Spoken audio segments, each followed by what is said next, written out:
যারা যত কথাই বলো এই জামাত, রাজাকার, আলবদর এবং স্বাধীনতা বিরোধী শক্তি, এবং আমার বিরুদ্ধে এখন কিছু দাঁড়াইছে, কি করবো, আপনাকে 200 ভোট পাইবো না, কিন্তু 2 কোটি টাকা খরচ করতেছে এই চোরারা, কালা চোরারা। এরা কেউ চাকরি করতো, কেউ ওইটা করতো, লুটপাট করে টাকা করে খরচ করে ইউটিউব চালায়, বাজে কথা বলে। কিন্তু তা তো মানুষ আমার পক্ষে আছে এবং থাকবে, এই হলো কথাটা। কাজে আমি মানুষকে, আমার ভিটামিনের মানুষকে আমি বুকে ধারণ করি, অন্তরে ধারণ করি, এবং এই কারণে হাজার হাজার মানুষ আসে। আপনি একটা কঠিন সময় পার করেছিলেন। আপনার বাসার সামনে কতিপয় 4-5 জন তরুণী দাঁড়িয়ে আপনার বিরুদ্ধে স্লোগান দিচ্ছিল। পরবর্তীতে এর আগ থেকে আপনি এই অনুষ্ঠানেও বারবার বলেছিলেন যে কালো শক্তি, জামাত শিবির আপনার বিরুদ্ধে নানাভাবে অপপ্রচার করছে, আপনাকে বিএনপিতে প্রশ্নবিদ্ধ করার চেষ্টা করছে। আপনি ছিলেন বিএনপির মুক্তিযোদ্ধার দল, স্বাধীনতার ঘোষকের দল দাবি করা বিএনপির সবচেয়ে বড় অস্ত্র মুক্তিযোদ্ধা হিসেবে আপনি মুক্তিযুদ্ধের বয়ান বিএনপি থেকে সবচেয়ে বেশি প্রচার করছিলেন। সেই জায়গায় এই দাবি ওঠার পরে আপনার বিরুদ্ধে বিএনপি অ্যাকশনে গেল, আপনি জবাবও দিয়েছেন। যে অবস্থান আপনার ছিল সেইভাবেই আপনি জবাব দিয়েছেন। তারপরও বিএনপি কেন আপনাকে মানে রাজনৈতিকভাবে 3 মাসের জন্য কর্মকাণ্ড বা পদপদবি স্থগিত করলো? এটা কেন হলো আপনার কাছে কি মনে হয় একজন রাজনীতিবিদ হিসেবে? আমি আগে একটা উত্তর দেই। 24শে আগস্ট আমার বাসার সামনে 7 থেকে 10টা ছেলে মেয়ে আসছে, এর মধ্যে কয়েকটা ধরা পড়ছে। এদের প্রতি আমার বড় স্নেহ আছে, এদের জন্য আমার দুঃখ। এরা তো এটা করে না, এদেরকে দিয়ে কেউ না কেউ করাইছে, এবং করাইছে জামাত। এই যে মব গুলা হয়, মবের মূল নেতা হইল জামাত। আমি আবারও বলছি, মবের মূল নেতা হইল জামাত। এবং জামাত কিভাবে, কি ধরনের ছেলে মেয়েদেরকে এইগুলা করায়, যারা এইসব স্লোগান দেয়, অথচ জামাত বলে তারা নাকি ইসলাম, তারা ইসলামের নামে রাজনীতি করে।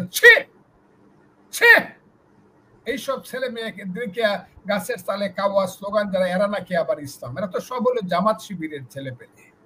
এরা কেন এত নষ্ট হবে? এদের প্রতি তো আমার মায়া আছে। কিন্তু জামাত শিবির এবং স্বাধীনতা বিরোধী শক্তি যারা এইসব ছেলে পেলেদেরকে হাজার হাজার কালো টাকা দিয়া কাজে লাগাইয়া ফজলুর রহমানের মতো বাড়ির সামনে বাজে স্লোগান দেওয়ায়, মব করায়, সেই জামাত শিবিরের প্রতি আমার জীবনের সবচেয়ে কঠিনতম ঘৃণা রয়ে গেল। তবে এই ছেলে মেয়েরা মানুষ হোক, এটা আমি দোয়া করি। এমনকি আমি এটাও দোয়া করি, এরা যদি তাদের ভুল বুঝতে পারে, মানুষ হইতে চায়। আমি একজন সিনিয়র অ্যাডভোকেট, আমার ওয়াইফ অ্যাডভোকেট, আমার ছেলে ব্যারিস্টার। ওই কোর্টে আমার শত শত আমার জুনিয়র আছে, ওই জজ কোর্টে। আমি এদেরকে জেলখানা থেকে বের করব, এবং তারা যাতে সুস্থ জীবনে ফিরে যেতে পারে আমি চেষ্টা করব, যদি তারা আমার সঙ্গে যোগাযোগ করে। আমি দোয়া করি এরা জামাত শিবির, এই কালো শক্তির এই থেকে, চক্রান্ত থেকে বেরিয়ে আসা ভালো মানুষ হোক। আমি জামাত শিবিরকে বলবো, মনে রাখেন কিন্তু আমার সঙ্গে কিন্তু আপনারা এই কাজগুলা করতেছেন। আপনারা শুধু হত্যা করতে চাইতেছেন তা না, আমার নামে অপবাদ দেওয়ার জন্য অনেকগুলা ইউটিউব খুলছেন। আগে গালি দিতেন, এখন মিথ্যা প্রচার করেন। এবং এটা আমার গ্রামে আমার ধারণা হলো আমার 24টা ইউনিয়নের প্রত্যেকটা ইউনিয়নের একটা করে ইউটিউব খুলছে আমাকে শেষ করে দেওয়ার জন্য। এবং জামাত শিবির এমন করতেছে, শত শত কোটি টাকা খরচ করতেছে আমার এলাকায়। এই যে ঈদ গেল, মানে ঈদুল আজহা, প্রত্যেক গ্রামে গ্রামে জামাতের নামে গরু দিছে, এবং প্রয়োজনে তারা শত শত কোটি টাকা খরচ করবে। আমি যাতে প্রথমত আমি যাতে দল থেকে নমিনেশন না পাই, 2 নম্বর আমি যাতে পার্লামেন্টে না যেতে পারি। কারণ আমি যদি পার্লামেন্টে যাই, তাহলে এদের 14 গোষ্ঠী উদ্ধার হয়ে যাবো। এদের যে কালো মুখটা আছে, এইটা আমি সারা দুনিয়ার সামনে উন্মোচিত করে দেব। জামাত শিবির শেষ চেষ্টা করবে হয় আমাকে মারে ফেলতে, এবং সর্বশেষ আমি যাতে পার্লামেন্টে যাইতে না পারি, সেইটা আমার দলকে অনুরোধ করে হোক, যেবা হোক, অথবা টাকা খরচ করে হোক, সেটা চেষ্টা করবে। আমি আপনাকে খুব ক্লিয়ারলি বলি, ওই যে জামাতের ছেলে পেলেরা আছে, এদের সঙ্গে আমার কোনো ধরনের শত্রুতা নাই। কিন্তু শত্রুতাটা শুরু হয়েছে তারা যখন বলছে 71 কিছু না, 47 হইল মুক্তিযুদ্ধ, আর 24 হইল মুক্তিযুদ্ধ, আর 71 হইল গন্ডগোল। এটি আমার সবচেয়ে বড় যুদ্ধ এদের সাথে। আমি এটা বাংলাদেশে প্রতিষ্ঠিত করব আল্লাহর রহমতে। আল্লাহর রহমতে সমস্ত মুক্তিযুদ্ধের পক্ষের মানুষকে নিয়ে যে ৭১ হইল বাংলাদেশ, ৭১ না হইলে বাংলাদেশ হতো না। ৭১ হইল বাংলাদেশের মা, আমার মা, আমাদের মা, এবং এই ৭১ টিকবে। এবং জামাত শিবিরেরা স্বাধীনতা বিরোধী শক্তিরা এসে হাত জোর করে দেশে বাঁচতে হবে আমাদের সামনে। এটা আমি খুব ক্লিয়ার বলে দিলাম, এটা হবেই। তো একটা জিনিস আপনাকে বলি, তারা আমাকে মাইরে ফেলতে পারে। এইটা যদি মেরে ফেলে, যেভাবেই আমি মারা যাই, এটা বলতে হবে যে আমাকে স্বাধীনতা বিরোধী শক্তি মেরে ফেলছে, এতেও আমার কোনো আপত্তি। তবে বেঁচে থাকলে এদেরকে আমি, এদের রাজনীতিকে আমি পরাজিত করবই, মুক্তিযোদ্ধাকে জয়ী আমরা করবো।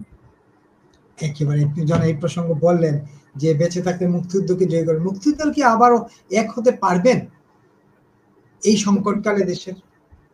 মুক্তিযোদ্ধারা, আমি খুব ক্লিয়ার বলি, এইখানে বিএনপির একটা রোল আছে। বিএনপিকে আমি, আমার দল আমাকে ৩ মাসের জন্য সাময়িকভাবে তারা স্থগিত করছে আমার পদ, তারপরে আমি তাদেরকে ধন্যবাদ দিব, সিদ্ধান্ত নিছে, আমি মানছি। কিন্তু একটা কথা বিএনপিকে আমি বলবো যে বিএনপি না থাকলে এখন কিন্তু জামাত এই সংবিধানটা উড়ায় দিত। বিএনপি কিন্তু সংবিধানটাকে রক্ষা করে যাচ্ছে, সেই জন্য বিএনপির প্রতি আমার মারাত্মক ধরনের আস্থা এবং সম্মান বোধ আছে তার নেতৃত্বের প্রতি। বিএনপিকে এখন শুধু একটা জিনিস করতে হবে, নদীর উত্তর পারে মুক্তিযুদ্ধ আর দক্ষিণ পারে কিছু না, এটা বললে হবে না। বিএনপিকে নির্দিষ্টভাবে বলতে হবে, বিএনপির যিনি প্রতিষ্ঠাতা তার নাম শহীদ প্রেসিডেন্ট জিয়াউর রহমান, এবং জিয়াউর রহমান সাহেব ছিলেন মুক্তিযুদ্ধের মেজর জিয়া। সেই মেজর জিয়া বলেছিলেন, I Major Jia do hereby declare the independence of Bangladesh on behalf of our great leader Bangabandhu Sheikh Mujibur. সেই জিয়াউর রহমান ছিল ১ নম্বর সেক্টর কমান্ডার, সেই জিয়াউর রহমান ছিল জেট ফোর্সের ব্রিগেড কমান্ডার, এবং তিনি ছিলেন মুক্তিযুদ্ধের বীরত্ব। তিনি যে বিএনপি প্রতিষ্ঠা করেছিলেন। বিএনপিকে যদি জিয়াউর রহমানকে বাঁচাইতে হয় অথবা জিয়াউর রহমানের দলকে বাঁচাইতে হয়, তাহলে বিএনপিকে বলতেই হবে আজকের প্রেক্ষাপটে আমরা মুক্তিযুদ্ধের বাইরে কিছুতেই যাব না। জামাত শিবির যারা মুক্তিযুদ্ধের বিরোধিতা করো, স্বাধীনতা বিরোধী শক্তি, এই ব্যাপারে তোমাদেরকে আমরা ১ ইঞ্চি ছাড় দিব না। সেই কথাটা যেদিন কঠিনভাবে বিএনপির নেতৃত্ব বলতে পারবে, সেদিন দেশও বিএনপির হবে, মুক্তিযুদ্ধ বাইচা যাবে। স্বাধীনতা বিরোধী শক্তি যে বাংলাদেশকে নিয়ে ষড়যন্ত্র করতেছে, সেই ষড়যন্ত্র অনেকটা থেমে যাবে। কাজে আমি নির্ভর করতেছি অনেকটা বিএনপির উপরে মুক্তিযুদ্ধের ব্যাপারে। ২, আমি জানি না বিএনপি এই ব্যাপারে কতটুকু আগাবে, কিন্তু বিএনপি যদি নাও আগায়, বিএনপি যদি কমও আগায়, এই দেশে মুক্তিযুদ্ধ যতদিন কথাটা থাকবে, চন্দ্র সূর্য যতদিন থাকবে, মুক্তিযুদ্ধের প্রজন্ম থেকে যাবে এবং মুক্তিযোদ্ধারা এক হবে, এবং মুক্তিযোদ্ধারা এক হয়ে একটা রাজনৈতিক শক্তি প্রতিষ্ঠিত করবে। সেটা অনেকে এটা বললেই মনে করে এটা কি শেখ হাসিনা আবার তার দল আবার আইতেছে নাকি। না, আওয়ামী লীগ, আমি বলছি আওয়ামী লীগের আল একতে 10 বছর লাগবে। শেখ হাসিনা তার দল আসতে অনেক কঠিন, কিন্তু তার দলের সবই অপরাধী না। তার দলের অনেক নিরীহ মানুষ আছে, অনেক মুক্তিযুদ্ধ আছে, চোখের পানি নিয়ে কাঁদে, তারা কোনো অপরাধ করে নাই, দুর্নীতি করে নাই, অনেক আছে। এর বাইরে অনেক সাধারণ মানুষ আছে, শিক্ষক আছে, মাস্টার আছে, ডাক্তার আছে, সমাজকর্মী আছে, ক্ষেতের কৃষক আছে, মাটি কাটার শ্রমিক আছে, গার্মেন্টস কর্মী আছে। এরা মুক্তিযুদ্ধে বিশ্বাসী হইল 95%। কাজে মুক্তিযোদ্ধাদের দল থেকেই যাবে, এবং শেষ পর্যন্ত কেউ যদি না করে, মুক্তিযুদ্ধ নিজের প্রয়োজনেই তাকে বাঁচিয়ে তুলবে। কথাটা খুব ক্লিয়ার। তার দলের সবই, কথাটা খুব ক্লিয়ার। তার দলের অনেক নিরীহ মানুষ আছে, এর বাইরে অনেক সাধারণ মানুষ আছে, শিক্ষক আছে। জি, আমাকে শোনা যাচ্ছে? হঠাৎ করে ইন্টারনেট জটিলতার কারণে আমি একটু ডিসকানেক্ট। হ্যাঁ, শোনা যাচ্ছে, আমি কথা শুনছিলাম। আপনি বলছিলেন, আমি অনেকগুলো কথা শুনছিলাম, আমার ইন্টারনেট কানেক্টর একটু ব্যস্ত করছিলাম। যে আপনি বলছিলেন যে বিএনপি সংবিধান রক্ষা করেছে, এটা একদম এখন পর্যন্ত খুব দৃশ্যমান যে বিএনপি সংবিধানের ব্যাপারে তাদের অবস্থান খুবই। কিন্তু মুক্তিযোদ্ধাদের যে এত হেনস্থা করা হচ্ছে, এই জায়গায় বিএনপির কোনো টু শব্দ নাই। আপনার পরপরই লতিফ সিদ্দিকী আক্রান্ত হলেন। লতিফ সিদ্দিকীরা কোনো যুদ্ধ করতে যান নাই, কোনো গোপন মিটিং করতে যান নাই, কিন্তু মবাররা তাদেরকে আক্রান্ত করলো এবং তারা সংবিধান নিয়ে কথা বলছিলেন। সেখানে একজন বিশ্ববিদ্যালয়ের অধ্যাপক ছিলেন, হাফিজুর রহমান কার্জন ছিলেন, আরো অনেকে। শেষ পর্যন্ত আবু আলম শহীদ খান এবং ভূঁইয়া শফিকুল ইসলামকেও 2-3 দিন আগে, 1 সপ্তাহ আগে আবু আলম শহীদ খানকে এবং 3 দিন আগে ভূঁইয়া শফিকুল ইসলামকে গ্রেফতার করা হয়েছে। এই তাদের বিরুদ্ধে সন্ত্রাস দমন আইনে মামলা হয়েছে। এই যে মুক্তিযোদ্ধাদের হেনস্থা করেছে, বিএনপির কেন এখানে চুপ কেন? বিএনপি কেন কোনো কথা বলছেন? আপনার কাছে কি মনে হয় একজন রাজনীতিবিদ হিসেবে? এই ব্যাপারে বিএনপি যদি আগে থেকে কথা বলতো তাহলে তো জামাত চুপ হয়ে যেত অনেক আগে। লতিফ সিদ্দিকেরা মুক্তিযোদ্ধারা জেলে যাইতে হতো না। বিএনপি তো এই জায়গায় চুপ করে আছে, কেন আছে আমি এটা বলবো না, দুষ্গুণ কোনোই বলবো না। আর আমি এখন আছি একটা 3 মাসের একটা অনাস্থার মধ্যে, কি আমি কোনো কথা মানে দলের কোনো পদে নাই, কাজে বিএনপির হয়ে আমি কোনো কথা বলবো না। তবে আমি ব্যক্তি হিসাবে লতিফ সিদ্দিকীর মতো একজন বয়স্ক প্রবীণ রাজনীতিবিদ, দেশের জন্য যিনি মুক্তিযুদ্ধ শুধু করেন নাই, অনেক কিছু করেছেন, মুক্তিযুদ্ধ না শুধু, দেশের জন্য লতিফ সিদ্দিকী যা করেছেন বাংলাদেশের অনেক মহামানবই তা করতে পারে নাই। উনি 12 বছর জেল খেটেছেন, এক নাগারে 7 বছর জেল খেটেছে, 79 থেকে 86 পর্যন্ত। তার নাম লতিফ সিদ্দিকী। আমি আজকে খুব কথাটা বলে, লতিফ সিদ্দিকী কিন্তু 14 সনের পরে আর আওয়ামী লীগ করতে পারে না, থেকে বহিষ্কার করা হয়েছিল। কাজী মুক্তিযোদ্ধা হিসেবে সে একটা আলোচনা সবাই যাইতেই পারে। আমার একজন সাংবাদিক ভাই মঞ্জুরুল আলম পান্না, আহারে কত ব্রিলিয়েন্ট সাংবাদিক, সে হাসিনা বিরোধী সংগ্রামে কত কথা হাসিনা সরকারের বিরুদ্ধে বলছে। যারা আজকে বৈশা আছে ওই সব বেটারা, যারা এখন সবকিছু খাইতেছে, রসগোল্লা মিষ্টি খাইতেছে ওই ইউনূস সরকারের নামে, তারা একদিনের জন্য গাম জড়ায় নাই। অথচ মঞ্জুরুল আলম পান্নারা কত সরকার মানে হাসিনা বিরোধী কথা বলছে। আমার সেই ভাই, মুক্তিযোদ্ধা ভাই আমার আনিস, এবং পরবর্তী সময় দেখলাম আবু আলম শহীদ খানের মতো একজন ব্রিলিয়েন্ট অফিসার, যে মহসিন হলের ভিপি ছিল, ছাত্র নেতাও ছিল, একজন মুক্তিযোদ্ধা, তাকে জেলখানায় নিয়ে যাওয়া হলো। এগুলো কার কাছে বলবো? চোরেরা বাইরে থাকবে, ভালো মানুষেরা জেলখানায় থাকবে। আরেকজন আছে ভূঁইয়া শফিকুল ইসলাম, তাকেও জেলখানায় নিয়ে যাওয়া হয়েছে। আমি ইউনূস সাহেবকে জিজ্ঞাসা করি, এইসব ব্রিলিয়েন্ট লোকেরা, যারা চক্ষুষ্মান লোক, যারা বাংলাদেশের সবচেয়ে বড় দেশপ্রেমিক, এদেরকে রাখবে জেলখানায়, আর ওই যে ডাকাতরা যারা ডাকাতি করে তাদেরকে মাথার উপরে বসায় রাজনীতি করবেন? এর জন্যই কি আপনি নোবেল পাইছিলেন? এইটারও কিন্তু একদিন প্রতিকার হবে, আমি বলে দেই খুব ক্লিয়ার। জেলে কে যাবে আমি জানি না, যে কোনো সময় যে কেউ জেলে চলে যেতে পারে, কারণ এই দেশে ভালো কাজ যারা করবে তারা এখন সবাই জেলে যাবে, আমি এটা জানি। এবং জানি বলেই বিএনপি কেন কথা বলে না এই ব্যাপারে। বিএনপিকে কথা বলতে হবে, আমি জানি একটা সময় আইসা যাবে বিএনপির, তাকে বিএনপি দলকে, বিএনপি নেতৃত্বকে এই দেশের মুক্তিযুদ্ধের পক্ষে দাঁড়াতে হবে। তা না হলে ওই যে আমি বারবার বলতাম, এখনো যদি বিএনপি বুঝে, বিএনপি আমাকে খুব খারাপ মানুষ মনে করতে পারে, এখনো যদি বিএনপি বুঝে, আমি 6 মাস যাবৎ বলতাছি, বাংলাদেশের মূল প্রিন্সিপাল কন্ট্রাডিকশন, মূল যুদ্ধ যেটা, মূল সংঘর্ষ যেটা, মূল সংঘাত যেটা, এটা নির্বাচনী সংঘাত না। মূল সংঘাতটা হলে 71 থাকবে কি থাকবে না। রাজাকার আলবদর স্বাধীনতা বিরোধী শক্তি জামাতের নেতৃত্বে বলতেছে 71 ছিল না, 71 থাকলে 71 ভুল ছিল। আর বিএনপি যদি মনে করে 71 ভুল ছিল, সেটা তাহলে আমার দুর্ভাগ্য। আর যদি বিএনপি মনে করে না 71 সঠিক ছিল, বাংলাদেশ যে এখন নামটা হয়েছে, যে বাংলাদেশের রাষ্ট্রপতি ছিলেন শহীদ জিয়াউর রহমান, যে বাংলাদেশের 3 বারের প্রধানমন্ত্রী ছিলেন দেশ নেত্রী বেগম খালেদা জিয়া, যে বাংলাদেশ জাতীয়তাবাদী দলের ভারপ্রাপ্ত চেয়ারম্যান এখন তারেক রহমান, তারা যদি মনে করেন এটার নাম বাংলাদেশ, সেটা মুক্তিযুদ্ধ করিয়া হইছে, তাহলে তাদের কিন্তু ভাবতে হবে যে বাংলাদেশের পক্ষে দাঁড়াইতে হবে। এইটা খুব ক্লিয়ার। অনেকে মনে করে 24, যে কারণে আমাকে সাংঘাতিক ভাবে আমার উপরে অবিচার করা হয়েছে। হ্যাঁ, 24 সনের আগস্টের 5ই আগস্টের 2টা রূপ, আবারও আমি বলি 2টা রূপ। এর প্রধান রূপ হলো গণতান্ত্রিক রূপ, যে গণতান্ত্রিক রূপের নেতা ছিল তারেক রহমান, নেতৃত্বের দল ছিল বিএনপি। 15 বছর যাবৎ বিএনপি জমি চাষ করছে, জমিতে চারা রোপণ করছে, জমিতে তেল দিছে, বীজ দিছে, জমি পরিষ্কার করছে, ধান হলুদ করছে, আন্দোলন 15 বছর করছে, হাজার হাজার বিএনপির কর্মী জেলে গেছে, শত শত কর্মী বিএনপির হারিয়ে গেছে, লাখ লাখ কর্মী নামে মামলা হয়েছে, সেই বিএনপি ফিল্ডে তৈরি করছে। এইটা 5ই আগস্টের গণতান্ত্রিক রূপ। একদম 5ই আগস্ট পর্যন্ত বিএনপির কর্মীরা সবচেয়ে বেশি মারা গেছে।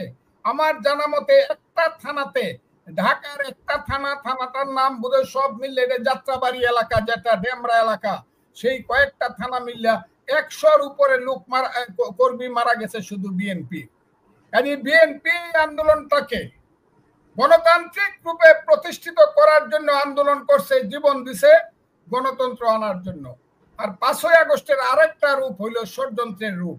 যে কথাটা বলার জন্য বিএনপি আমার উপরে এই বিচারটা করছে, সেই ষড়যন্ত্রের রূপ হইল তাদের বাহিরে তারা গান গাইতো, পূর্ব দিগন্তে সূর্য উঠেছে রক্তলাল রক্তলাল, একটি ফুলকে বাঁচাবো বলে যুদ্ধ করি। এমনকি তারা বঙ্গবন্ধু শেখ মুজিবুর রহমানের ভাষণ বাজাইতো, এবারের সংগ্রাম আমাদের মুক্তির সংগ্রাম। এরা ছিল প্রতারক, এরা ছিল মুনাফেক, এবং এরাই ছিল 5ই আগস্টকে ভিন্ন খাতে প্রবাহিত করার জন্য পরবর্তী সময়ে তারাই বলল যে জামাত ছিল এটার ভ্যানগার্ড, শিবির ছিল ভ্যানগার্ড। এই জামাত এবং শিবিরের ভ্যানগার্ড হওয়ার একমাত্র কারণ ছিল বাংলাদেশের স্বাধীনতাকে হত্যা করার জন্য, 71কে ভুলিয়ে দেওয়ার জন্য 5ই আগস্টকে তারা ব্যবহার করছে। এই কথাটা আমি বলবো। এতে যদি আমাকে দল এক্সপেল করে দেয়, আমার কিচ্ছু করার নাই। জামাত কিন্তু বিএনপির মতো গণতন্ত্র করার জন্য, তাই তো তারা ভোটে যাইতো। ভোটে যায় না কেন? কেন সংস্কারের কথা বলে? কেন তারা বলে বাংলাদেশ থাকবে না? কেন পাকিস্তানের মন্ত্রী, প্রধানমন্ত্রী, উপপ্রধানমন্ত্রী আইলে মনে করে আমাদের মামুর বাড়ি থেকে বড় মামা বড় চাচা আইছে? কেন তারা পাশ করলে পরে, ডাকসুতে পাশ করলে পাকিস্তানে কেন আনন্দ মিছিল হয়? পাকিস্তানের জামাতে ইসলাম কেন গেট করে আনন্দ মিছিল করে, রসগোল্লা খায় বা তারা তাদের মতো করে খায়? এর কারণ হইল তারা পাকিস্তান চায়। ওই দুইটা রূপ আমি বলছি। গণতান্ত্রিক রূপ 5ই আগস্ট, জুলাই আন্দোলনের হইল তারেক রহমান নেতা, বিএনপির নেতৃত্ব। আর ষড়যন্ত্রমূলক রূপ হইল ওই যে ছেলেরা, সমন্বয়করা, তারা অনেক সাহসী ছেলে, আমি নিশ্চয়ই বলবো, কিন্তু তাদের পিছনে ছিল জামাত।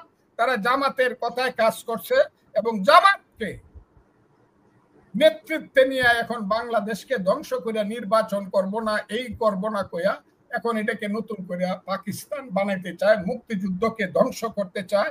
আমি মনে করি এই ব্যাপারে বাংলাদেশের মানুষের সাবধান হওয়া প্রয়োজন আছে এবং মুক্তিযুদ্ধের পক্ষে দাঁড়ানো প্রয়োজন আছে। আমার দল যদি বুঝে, আর না বুঝলে আমার কিছু করার নাই, আমার কপাল খারাপ। এই মুক্তিযুদ্ধের দাঁড়ানোর কথা বললেন আপনি, এই জায়গাটা আমি আবার বলি, ডাকসুতে পাস করলো ইসলামী ছাত্র শিবির, তারেক রহমানের নামে বিরুদ্ধে স্লোগান দিয়ে গেল, এই তারেক তুমি জানো নি কে হইছে বিপিনি, এগুলো স্লোগান দেয় কেন? তাহলে তাদের সমস্ত জিতটা হলো বিএনপির প্রতি। কথাটা খুব বুঝেন। আর ডাকসুতে পাস করে আর হাটহাজারি মাদ্রাসায় পাস করার মধ্যে বেশ কম বাকি। ডাকসু যে ঢাকা ইউনিভার্সিটির একটা সিনিয়র মাদ্রাসা, হাটহাজারি একটা সিনিয়র মাদ্রাসা। সিনিয়র মাদ্রাসাতে তো এইসব লোকজন, এই শিবিরের ছেলেরাই পাস করছে, করবে। যতদিন ঢাকা বিশ্ববিদ্যালয় ছিল ততদিন ছাত্র ইউনিয়ন পাস করছে, ছাত্রলীগ পাস করছে, জাসদ ছাত্রলীগ পাস করছে, ততদিন ছাত্রদল পাস করছে। এখন এটা সিনিয়র মাদ্রাসা হয়েছে। কাজে আদর্শগতভাবে যুদ্ধ করে ঢাকা বিশ্ববিদ্যালয়কে আবার কি করে ঢাকা বিশ্ববিদ্যালয়ে ফিরানো যায়, সিনিয়র মাদ্রাসা থেকে এইসব রাজাকারের বাচ্চারা যে ভাইস চ্যান্সেলর হয়ে বসে রয়েছে, সমস্ত প্রশাসন দখল করে বসে রয়েছে, তাদেরকে কিভাবে নির্বাচনের মাধ্যমে কিক আউট করা যায়, সেই দিন হবে এটা ঢাকা বিশ্ববিদ্যালয়। এখন এটা সিনিয়র মাদ্রাসা, এটার ইলেকশন নিয়ে আমি কোনো চিন্তা করি না। একেবারে আপনি বলছিলেন আবার মুক্তিযোদ্ধারা, দেশবাসী মুক্তিযোদ্ধারা এক হবে, এই জায়গা কি দেখছেন আপনি? এত এত হবে, আমি দেখছি হবে হবে, মুক্তিযোদ্ধারা সব এক হবে, এটা চিন্তা করেন না। আমার কাছে প্রতিদিন শত শত মুক্তিযোদ্ধা আসে, এতে যদি কেউ রাগ করে করুক।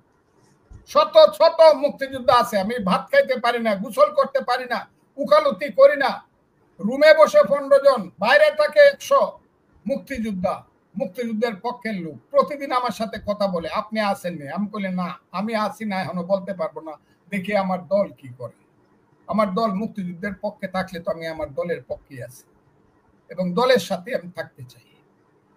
দল যাতে জিয়াউর রহমানের দল হয় এটা আমি চাই, মুক্তিযুদ্ধের দল। তার মানে জিয়াউর রহমানের দল কি জিয়াউর রহমানের জায়গা থেকে সরে গেছে?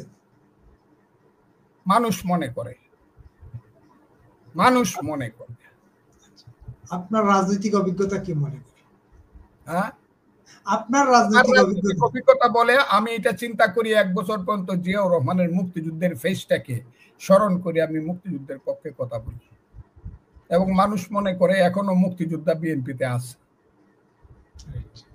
শুরুতেই বলছিলাম আপনি মুক্তিযুদ্ধের ঝান্ডা বিএনপিতে তুলে ধরছেন এবং বিএনপির বড় অস্ত্র ছিলেন মুক্তিযুদ্ধের আপনি। তারপর বিএনপি আপনাকে 3 মাসের জন্য স্থগিত করলো। পরবর্তীতে কি হবে আমরা জানি না, এখনো সময় বলে দিবে। কিন্তু আমার পার্টির জেলার সম্মেলন আছে, ওই জেলায় আমি 8 বছর প্রেসিডেন্ট এবং আহ্বায়ক ছিলাম। এই দলটা আমি কিশোরগঞ্জের জেলায় গড়ে তুলছি। পরে আমার ফাউন্ডেশনের উপরে এখন যে নেতারা আছে তারা গড়ে তুলতেছে। আমি তাদেরকেও ছোট করি না, তারা আমার ছোট ভাইয়ের মতো, কিন্তু তারাও তাদের প্রচেষ্টা দিয়ে গড়ে তুলতেছে। কিন্তু যখন কেউ ছিল না, ওই যে আমি সবসময় বলি, যখন তোমার কেউ ছিল না তখন ছিলাম আমি। যখন 8 সনে শেখ হাসিনা ক্ষমতায় গেল এবং তাদের অত্যাচারে কিশোরগঞ্জে কেউ যাইতে পারে নাই, জিল্লুর রহমান রাষ্ট্রপতি হইল, আব্দুল হামিদ স্পিকার হইল, দেখেন কিন্তু Syed Ashraf local government minister, একটা জেলায় 6টা সিট, 6টা এমপি সিট।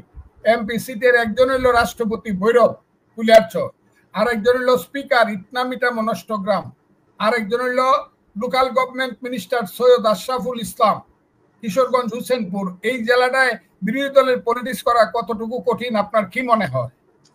হ্যাঁ, আর যেখানে হামিদ আমারে ফাইলেই মনে করে ওরে জেলখানায় ঢুকাই দিব, মনে হয় দেশ ছাড়া করবো। আমার ব্যক্তিগত ভাবে আমি শত্রুতা করি না, উনি আমার শত্রুতা করছে।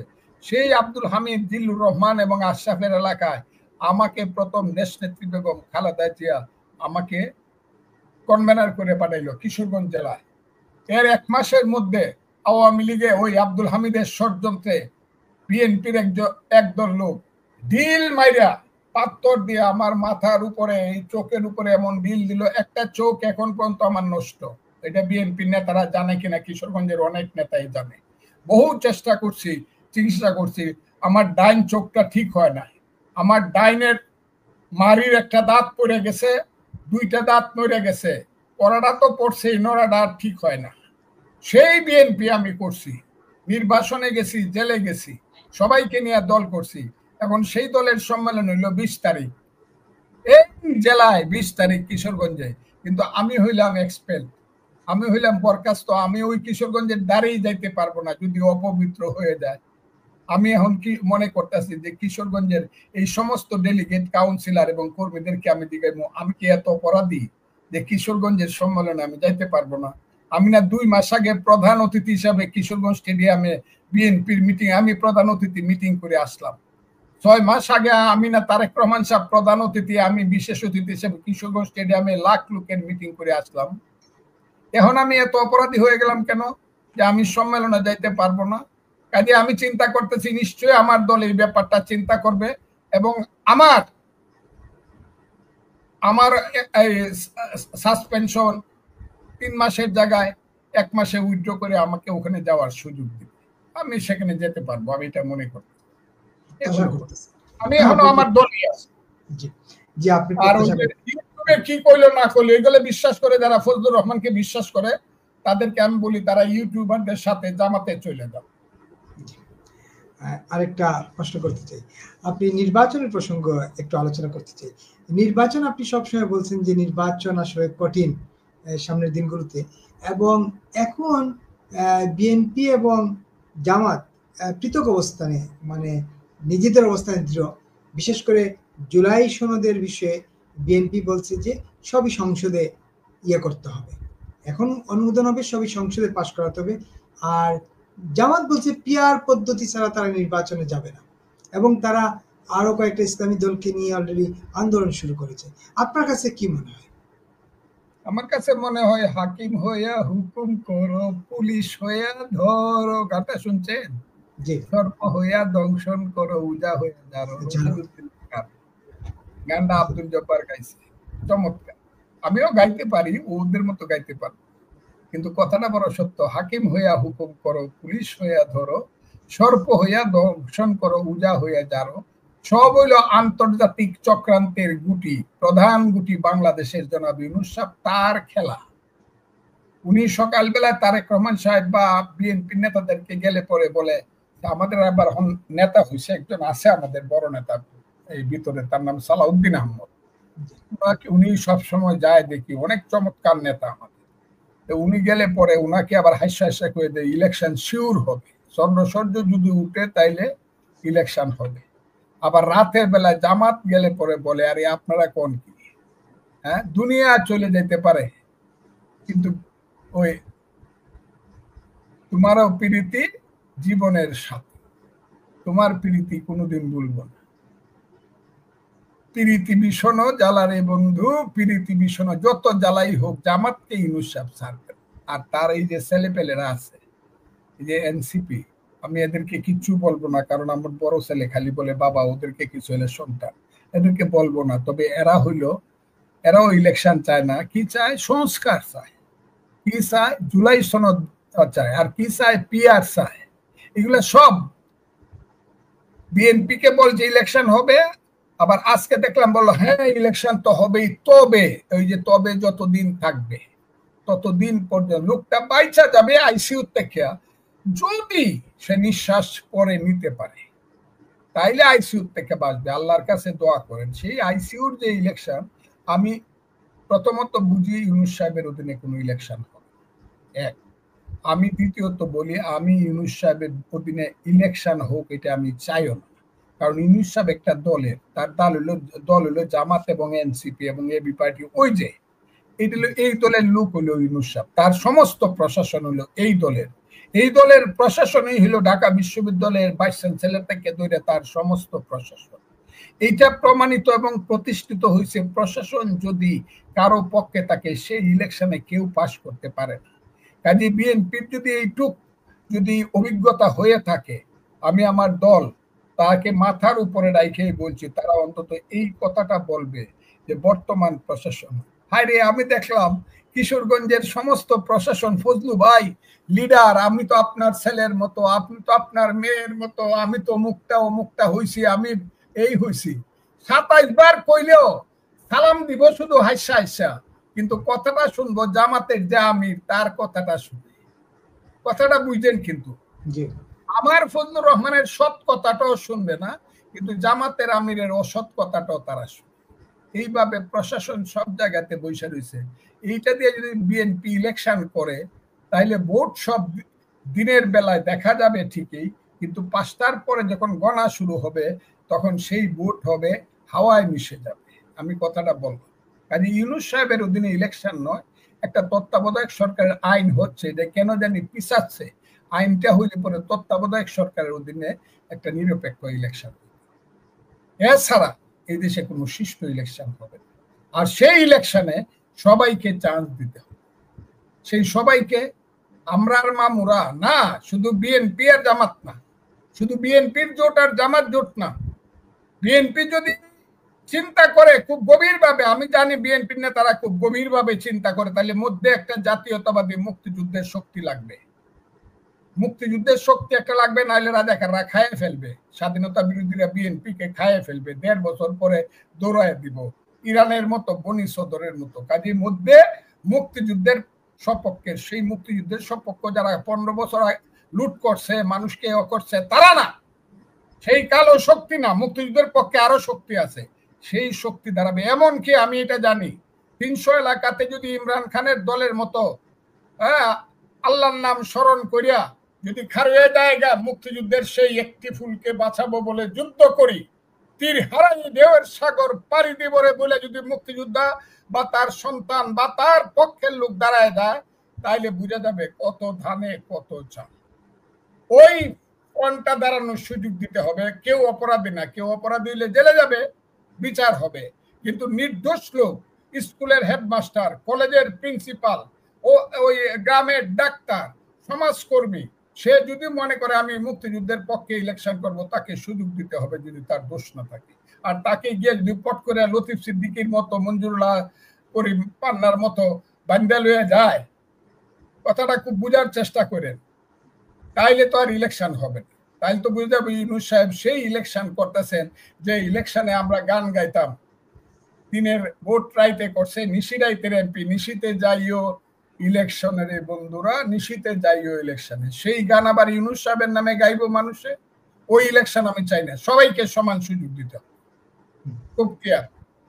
একেবারে আপনি যখন প্রসঙ্গ তুললেন মুক্তিযুদ্ধের পক্ষে, এই মুক্তিযুদ্ধের পক্ষের দল যেগুলো আওয়ামী লীগ ছাড়াও আরো অনেক ছোট ছোট দল আছে, এবং এই যে জামাত ইসলামী যে পিআর এর কথা বলছে, সঙ্গে আরো 4-5-7টা ইসলামী নাম সর্বস্ব দল নিয়ে গেল আন্দোলন করা শুরু করার কথা বলছে, ঘোষণা দিচ্ছে, তারা জাতীয় পার্টির রাজনীতি নিষিদ্ধ চায় এবং 14 দল মানে জাসদ, ওয়ার্কার্স পার্টি সহ যে সব দল আছে সেরকম সব দলের রাজনীতি নিষিদ্ধ চায়। তাহলে কি শুধুমাত্র তারাই রাজনীতি করবে নাকি এই দেশে? এই কারণে করবে, এরা আমাদের দেশে কয় উডুলা। স্বাধীনতা বিরোধীরা হইলো উডুলা। উডুলা বুঝে পরের বাড়ির তাহে। এরা যে বাড়িতে থাকে যাদেরকে কয় চলে যাও, এটা হয় কিন্তু আপনারা এটা সিনেমার মতো মনে হইতেছে যে রাজার ছেলেকে বনবাসে পাঠাইয়া এখানে গোলামের ছেলে রাজত্ব দখল করে, রাজার ছেলে আইলে বলে তোরে আমি চিনি না, তুই হেনতে চলে যায়। এগুলো দেখেন না সিনেমাটি, নামা দেখছেন না? ওই সিনেমা, হ্যাঁ, বাওয়াল রাজা সন্ন্যাসীর সিনেমা শুরু হয়েছে বাংলাদেশে। জামাত কি সিএস রেকর্ড হইল মুক্তিযোদ্ধাদের নামে। এরা তো, এদের তো মাঠ পর্সাও নাই। জামাত ইলেকশন করে তো মাঠ পর্সাও পাইছে না। এরা তো মুক্তিযোদ্ধাদের দেশে থাকে, বাংলাদেশে থাকে। এখন মুক্তিযোদ্ধাদের হইলো সিএস রেকর্ড। সেই মুক্তিযোদ্ধা হইলো 14 দল, অন্যায় নিয়ে অন্যায় যাই করুক। সেই মুক্তিযুদ্ধ হইলো বাসদ, সেই মুক্তিযুদ্ধ হইলো কমিউনিস্ট পার্টি, সেই মুক্তিযুদ্ধ হইলো নেট। এখন সব বাদ করে দাও। আর আমরা যারা ওই কি দখল করে উডুলা আর কি সেটেলার যারা আছে, এরা থাকবো সিএস রেকর্ডের। তো সিএস রেকর্ডের মালিক আমরা মুক্তিযোদ্ধারা। এরা কি জামাতের কথা সবরে বাতিল করে দিতে হবে কেন? এরা তো বাসমান, এরা এই দেশে আছে কার জন্য জানেন তো? ওই যে একটা ব্যক্তি সাগরের মতো হৃদয় ছিল, কইছে আমি মাফ করে দিলাম, আমি কারে মারবো? ওই লোকটার নাম করলে আবার অনেকে রাগ করে, আমার নামটা আমি নাই পাক। এই যে আপনি বললেন মাফ করে দেওয়ার কথা, বঙ্গবন্ধুর কথা, আপনিও তো মাফ করে দিচ্ছেন। আপনার বাসার সামনে যারা গিয়া গালাগালি করছে, আপনাকে নানাভাবে হেনস্থা করছে, তাদেরকে আপনি জামিনের জন্য লড়বেন বলছেন। এই মাফ করে দিতে আপনাকে আবার আপনার বিপদে ডেকে আনবে। এই যে মেয়েটারে দেখলে বুঝছেন, এই মেয়েটার বয়স কত? আমার মেয়েটার বয়স তো ওর চেয়ে বেশি। আমার মেয়ের বয়স 30 বছরের উপর। আমার মেয়ের তো আমেরিকাতে অ্যাটর্নি। আমি দেখি আমার মেয়ে ইন্দিরা, তার নাম। সেই ইন্দিরা চেয়েও ছোট একটা মেয়ে কেন জেল খাটবে, কেন আইসে এখানে? আমি তো জানি ও স্লোগান দেওয়া না, ওরা তো জামাতরা এবং ওই যারা স্বাধীনতা বিরোধী শক্তি, এরা এদেরকে দিয়ে এই কামটা করায়। এদেরও এটার বিচার হবে, কিন্তু যারা এই কামটা করায়, ওই যে মদ যারা করায় তৌহিদি জনতার নামে, ওই কবর থেকে লাশ তুলে পুড়ে ফেলে, এইটারও কিন্তু হিসাব একদিন দিতে হবে।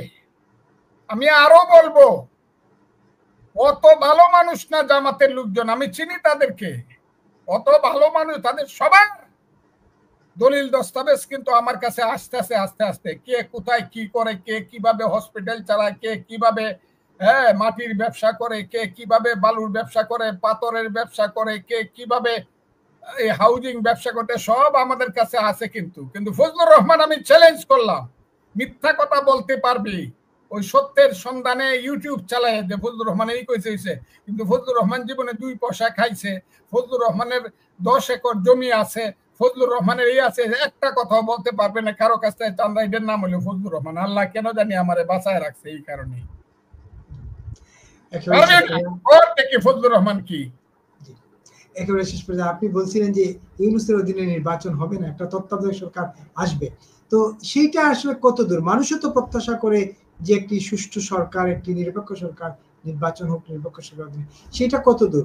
উচ্চ আদালতে অনেকদিন ধরে এটা আছে। আমি আপনার প্রশ্নটা বুঝি নাই। মানে আপনি বলছিলেন ইউনূসের অধীনে তো নির্বাচন হবে না, আপনি বিশ্বাস করেন, এবং একটা তত্ত্বাবধায়ক সরকার হবে, এটা মনে হচ্ছে। সেটা আসলে কত দূর, কবে নাগাদ হতে পারে বলে আপনার মনে হচ্ছে? উপরে ওই যে কথাটা, 7ই জানুয়ারিতে যখন শেখ হাসিনা সরকার ইলেকশন করে ফেললো আওয়ামী লীগ, আমি আর দামির ইলেকশন 24 সনে, আমারে তখন যুগান্তরের সাংবাদিক জিজ্ঞাসা করলো, এখন তো ইলেকশন হয়ে গেছে, 8 তারিখে 8ই জানুয়ারি রাত্রে 24 সনে। আমি বললাম শেখ এখন তো 5 বছর থাকবে। আমি বলছিলাম শেখ হাসিনা 6 মাস থাকবে। বললো কোন কি? আমি কে ফেলবে? কেউ তো নাই, সব তো পলাইছে আর জেলে গেছে। আমি তো আঙ্গুল উপরে তুলে কইছিলাম ওই ফেলবে, ওই যে উপরে আছে উনি ফেলবে, আর উনার আশরাফুল মখলুকাত মানুষ ফেলবে। আপনি যেটা বলতেছেন মানুষ people can do and undo anything, কারণ 7-এর ওতে লেখা, ক দফায় লেখা আছে এই দেশের মালিক হইল জনগণ। আপনি জনগণের ক্ষমতার বড় শক্তি, এই শক্তি পৃথিবীতে আল্লাহ ছাড়া আর কারণ। জনগণ কিন্তু রুখবে এদের বিরুদ্ধে, আমি বলে দিলাম। কিন্তু শুধু নেতৃত্ব নাই বইলে, নেতৃত্ব নাই। There is no light in front of the people of Bangladesh. যেদিন লাইট আইসা পড়বে, টর্চ লাইট ধরে যেদিন পথ দেখাবে, সেদিন দেখবেন কোটি কোটি মানুষ রাস্তায় নামছে। আমি বলে দিলাম কথাটা। এরা এত বিচার করতেছে মানুষের উপর। একেবারে বলছিলেন কোটি কোটি মানুষ, এই যে রাজনৈতিক দল হিসেবে আওয়ামী লীগ এবং তার অঙ্গ সংগঠন সকল সংগঠনের কার্যক্রম নিষিদ্ধ করে দিল সরকার এক কলমের কুসায় নির্বাহী আদেশে। এখন আওয়ামী লীগের মিছিল দেখি না, জয় বাংলার মিছিলে প্রকম্পিত রাজপথ। গত 15 দিন ধরে প্রায় প্রতিদিনই 1000-2000 মানুষ রাজপথে নেমে যায়। যখনই মিছিল শুরু হয় মানুষ চতুর্দিক থেকে যুক্ত হয়ে যায়। এটাকে কিভাবে দেখেন? এটাকে দেখি এটা ব্যর্থ, আওয়ামী লীগ টোটাল ব্যর্থ। এই ব্যর্থতার একটা প্রতিচ্ছবি আমার সামনে আসে। এই কারণে আসে, কারণ আমি ওইসব কথা কইলে আবার বিএনপির লোকজন, ওই আমার এলাকার লোকজন কয় আমি খালি আপনাদের খালি আওয়ামী লীগের কয়। না, আমি এক সময় আওয়ামী লীগ করছিলাম। আমি ছাত্রলীগের সেক্রেটারি ছিলাম, প্রেসিডেন্ট ছিলাম 76 সনে, 77 সন, 78 সন, 75 সনে আমি 15ই আগস্টের পরে অস্ত্র ধরে যুদ্ধ করছি বঙ্গবন্ধুর পক্ষে। এগুলো সবাই জানা উচিত। তো আমি আর জোহরতা যদি না থাকলে আওয়ামী লীগে তো তাড়াতাড়ি সংগঠিত হইতো না। আমি সেই কারণে বলছি এইভাবে সংগঠিত, দৌড়ায় মিছিল করে গেলাম গিয়া এইভাবে হবে না। গাছ যদি লাগাইতে হয়, গাছ বড় করতে হলে আপনি বীজ ফেলতে হবে নিজের মাটিতে। প্রথমে করতে হবে 1, 2, 3 সংগঠন, understanding, feelings, realisation, theory and practice. দৌড়ায় মিছিল করলে কিছু আসে যায় না, কিছুই হবে না। আমি বললাম তো এইভাবে 10 বছর লাগবে। আপনারা যখন সংগঠনকে দাঁড় করান 75 পরবর্তী সময়ে, তখন তো দল নিষিদ্ধ ছিল না, এখন তো দল কার্যত নিষিদ্ধ। নিষিদ্ধ জয় বাংলার জ লেখলেই গুলি করত, শেখ মুজিবের ম লেখলেই গুলি করত। কত লোক মারা গেছে জানেন? জানেন না। এগুলা বলবো না, বললে আমার এখন খুব রাজনৈতিক ভাবে আমি কথাগুলা বলতে চাই। আমি এগুলো আমার বইয়ে লিখে যাইতেছে। জি, নিশ্চয়ই একদিন শুনবো। যুদ্ধ যে করতে পারে, হিমালয়ের উপরেও করতে পারে, সমুদ্রের নিচেও করতে পারে, সে বরফের উপরেও যুদ্ধ করতে পারে, আবার আগ্নেয়গিরির পাশে থেকেও যুদ্ধ করতে পারে। যুদ্ধটা শুধু জানতে হবে। সর্বশেষ শুনি, তাহলে মুক্তিযুদ্ধের বাংলাদেশে মুক্তিযুদ্ধের জয় হবে, এটা আপনি নিশ্চিত? এই ব্যাপারে আমার বিন্দু মাত্র, মুক্তিযুদ্ধের জয় হবে না, শুধু মুক্তিযুদ্ধ হইল সত্য। মুক্তিযুদ্ধের নামেই হইল বাংলাদেশ। মুক্তিযুদ্ধ না হইলে এই দেশের নাম থাকতো পূর্ব পাকিস্তান। কাজে মুক্তিযুদ্ধ পরাজিত হইলে দেশের নাম পূর্ব পাকিস্তান হবে। আমি তো পূর্ব পাকিস্তান চাই না, আমি চাই বাংলাদেশ সত্য, মুক্তিযুদ্ধ সত্য, এবং সত্যের জয় হবে, স্বাধীনতা বিরোধীরা পরাজিত হবে। এবং আমার মতো একজন হতভাগা লোকরে যারা রাজা ফজা পাগলা পরে, এরা এসে একদিন হাত জোর করে বলতে হবে যা বলছিলাম সব ভুল বলছিলাম। অসংখ্য ধন্যবাদ ফজলুর রহমান ফজলু ভাই, বীর মুক্তিযোদ্ধা, সিনিয়র আইনজীবী এবং রাজনীতিবিদ। নিশ্চয়ই আপনার সঙ্গে আবারও দেখা হবে, আবারও সময় দেবেন বিপুল টকে। সেই পর্যন্ত আপনি ভালো থাকবেন, যারা দেখছেন এতক্ষণ দেখবেন। পরবর্তীতে সবার প্রতি অনুরোধ, বিপুল টক ফেসবুক পেজটি ফলো দিয়ে এবং ইউটিউব চ্যানেলটি সাবস্ক্রাইব করে আমাদের সঙ্গে থাকবেন। ওইভাবে ওই যে সত্যের সন্ধানের মতো কম কম করে ছাড়েন না। এই যে এক টুকরা এখান থেকে দেখেন, আমি একটা কথা বলছিলাম, এটাও দিয়া দিবেন। আমি একটা কথা বলছিলাম, 10,000 বছর পর্যন্ত আমরা ভারতের মানুষ ছিলাম, আমরা ভারতীয় ছিলাম। এইটা 10,000 বছর পর্যন্ত এইটাকে বাদ দিছে, আর ছিলাম কথাটাকে বাদ দিছে দিয়া 15 দিন প্রচার করছে। ফৌজয় কয় আমরা ভারতীয়, আমরা ভারতীয়। আমি শুনে তো অবাক, কয় কি? পরে আমি খুইলা দেখলাম যে আমি বলছিলাম 10,000 বছর পর্যন্ত আমরা ভারতীয় ছিলাম। একেবারেই না, এটা হবে না, এইটা হবে না। বিপুল লোক যেটা করে কোনো বক্তব্য থাকলে পুরো আমি বক্তব্য জানি, এই কারণে আমরা আপনি ডাকলে আমি আসি।